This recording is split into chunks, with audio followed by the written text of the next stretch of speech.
গত বছরের প্রায় পুরোটা জুড়ে টিভি পর্দা ও ইউটিউব চ্যানেল শাসন করেছে নিলয় হিমি জুটি।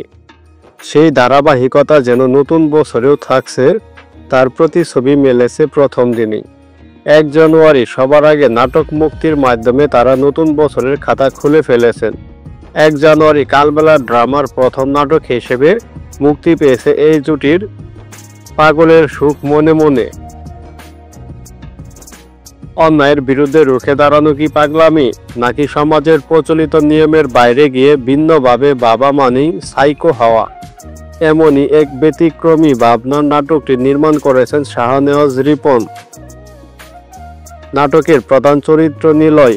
তার চরিত্রটি সমাজের প্রতিটা অন্যায়ের বিরুদ্ধে প্রতিবাদী হিসেবে প্রকাশ করেছেন।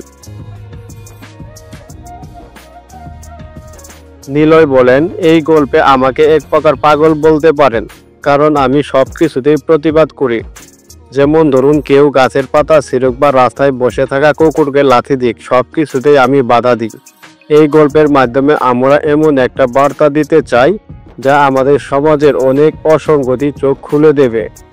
গল্পে নিলয়ের পাশাপাশি রয়েছে জান্নাতুল সুমাইয়া হিমি, যার চরিত্রটি শান্তশিষ্ট ও সংবেদনশীল। হিমি বলেন, গল্পের কেন্দ্রবিন্দু নিলয় হলেও আমার চরিত্রে আবেগের একটি গভীরতা রয়েছে যা দর্শকদের মন ছুঁয়ে যাবে। নিলয় হিমির সঙ্গে এই নাটকে আরও রয়েছেন তানজিম হাসান, অনিক, সিয়াম নাসির, স্নেহা সহ অনেকেই। তো বন্ধুরা, নিলয় হিমিকে আপনাদের কেমন লাগে অবশ্যই কমেন্ট করে জানিয়ে দিবেন। ধন্যবাদ সবাইকে।